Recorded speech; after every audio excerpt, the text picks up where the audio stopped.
Verrückt Assault.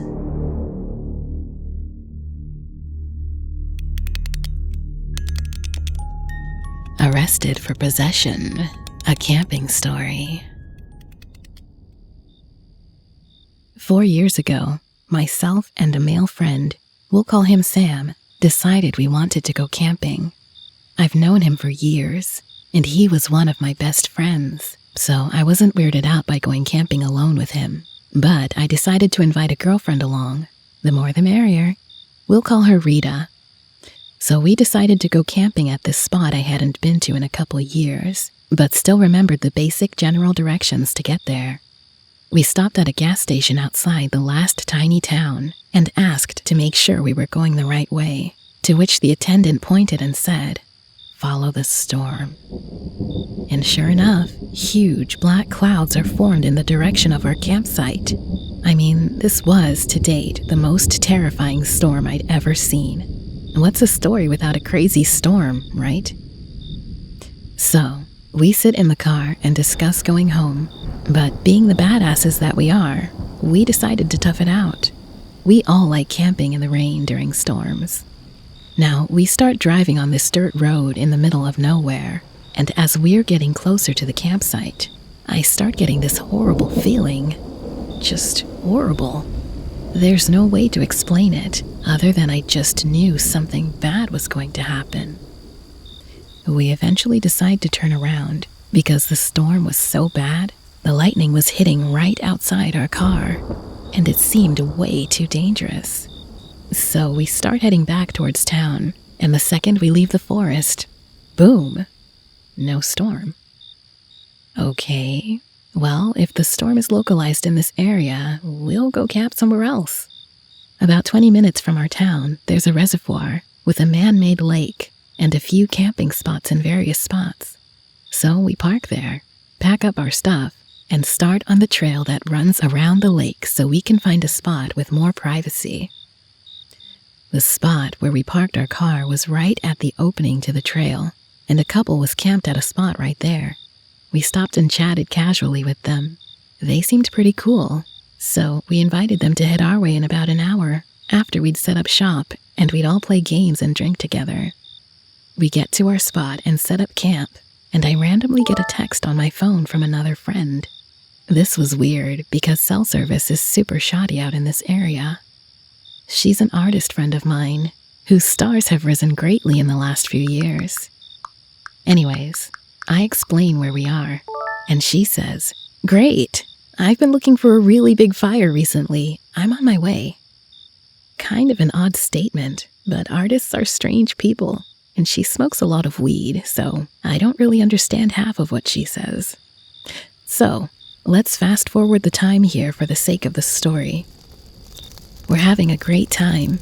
That other couple comes over, and we're drinking, having a blast. And my artist friend shows up with this monstrosity of a statue. She says she made it in her college freshman art class, and it's brought her horribly bad luck for 4 years. Fast forward a couple of hours. My artist friend brought her weed out and smoked with my friend Sam for a couple of hours. Rita and I didn't smoke. It starts getting dark, and the new couple heads towards their camp. So it's just the original 3 and artist friend. About this time, Sam is starting to act very weird. We laughed it off as crossfaded, which nearly costed me my life. It started off with his voice changing. It went from normal to very low, dark, and gravelly. He sounded like a totally different person. Once again, we think he's just fucked up. Then it gets worse. He starts babbling nonsense. It started off pretty quietly, but got more understandable. He pulled Rita aside and told her he worked for the CIA, had millions of dollars in offshore accounts, and could make any of us disappear in an instant and get away with it with no issue.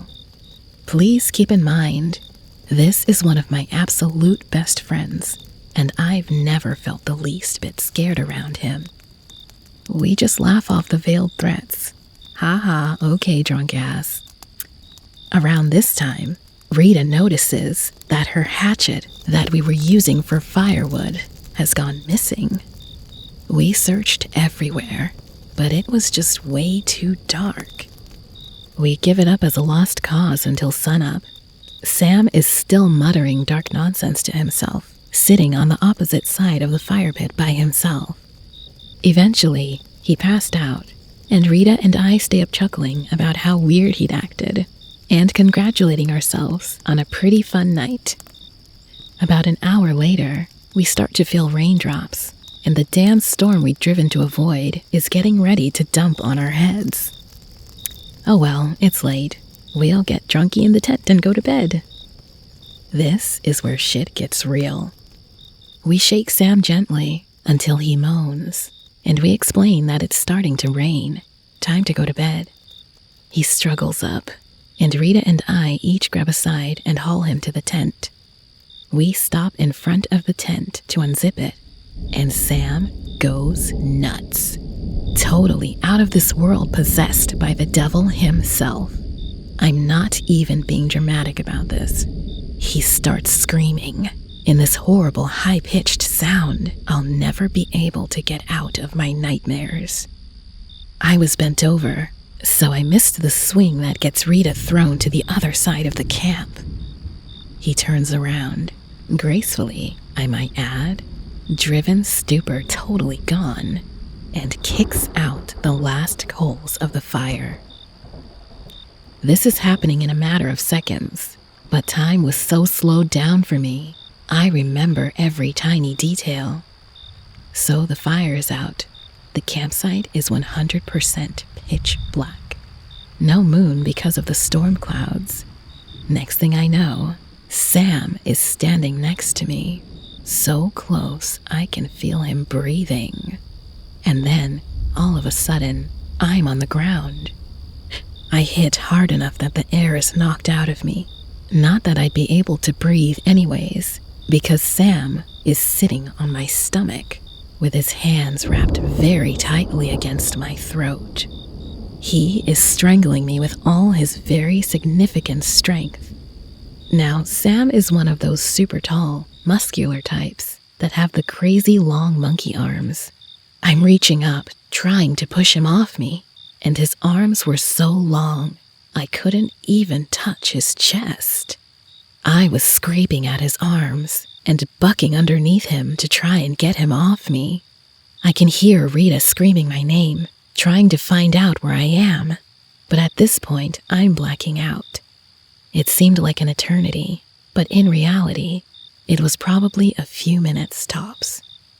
Through my fading vision, I see Rita punching and fighting Sam, trying her hardest to get him to let me go. She's a rugby player, so she's pretty scrappy. I black out, so for a few minutes here, I only have Rita's version of the story. But after I go limp, Rita freaks, understandably, that he's killed me. She goes into overdrive and starts kneeing him in the face. Eventually, she hits him enough times to stun him, enough to make him let go, and she pushes him aside and hauls me up, still unconscious. Seriously, go Rita. Dead weight is no easy thing. I guess I was out for a couple minutes, but when I come to, she is dragging me down the path, crying quietly. I come to pretty full force, and I am immediately in freak-out mode. Hysterics naturally. Screaming, crying, shaking uncontrollably. Rita's telling me to hush, that Sam hadn't followed us, but we certainly didn't want him to start. I managed to control myself a little, and I managed to start carrying my own weight to walk. Now, to add insult to injury, my flip-flops had fallen off during the attack, and I was now walking barefoot on a horribly rocky path. This was not pleasant, and I could feel the cuts.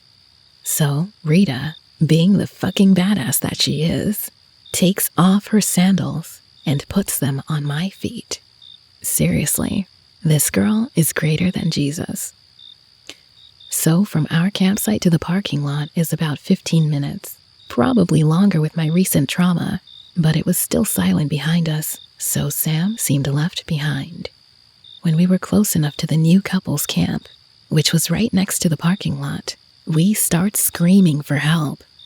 Girl, being reasonably frightened, stays in the tent, but guy comes out to the path to find out what's wrong. We explain the whole attack / almost dead situation, and he pulls out a gun with the intention of walking back to our campsite. Luckily, his girlfriend comes out at this point and convinces him that instead of a murder charge, it would be better to get us to cell service so we can call 911. We're walking towards their car when we realize there's a camp manager a couple 100 yards away. Perfect. We head towards that, knock on the door, cry hysterically, and explain what's going on. A very nice lady gets us water bottles while her husband calls the police. They sit us down on their couch to wait, and for some reason I still remember seeing that there were 5 deadbolts on the door. Sam wasn't getting through that door.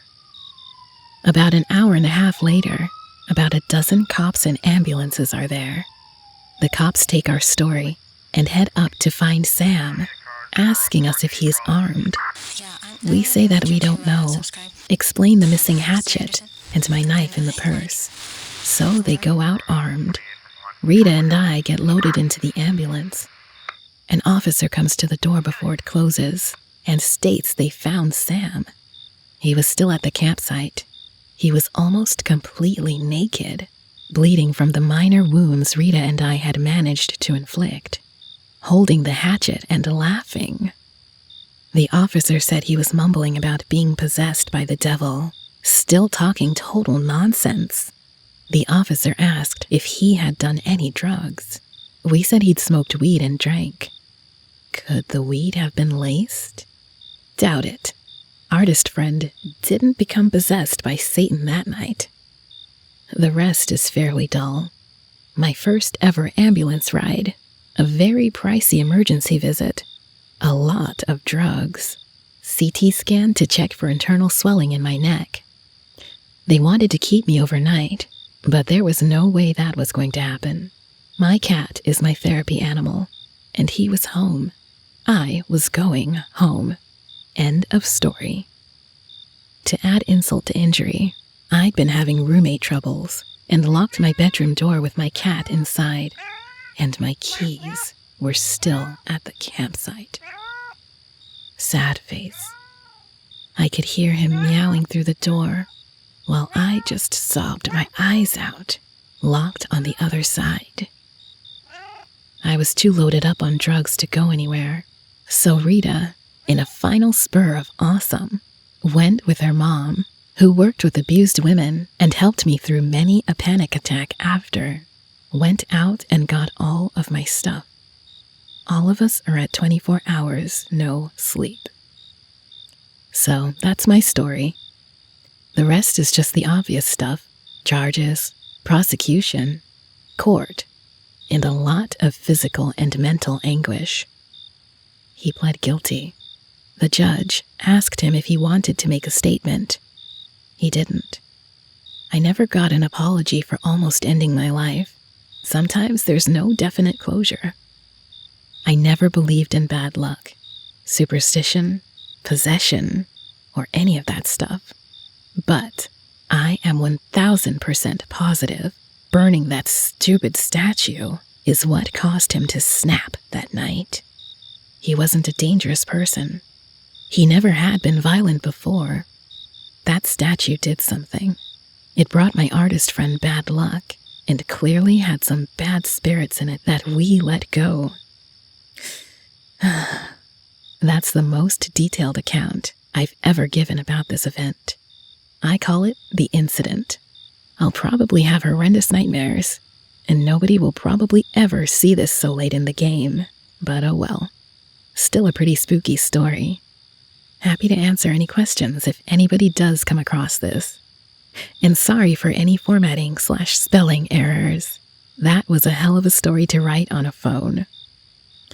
TLDR, Best friend was possessed by a demon after burning a bad luck statue and tried to kill me.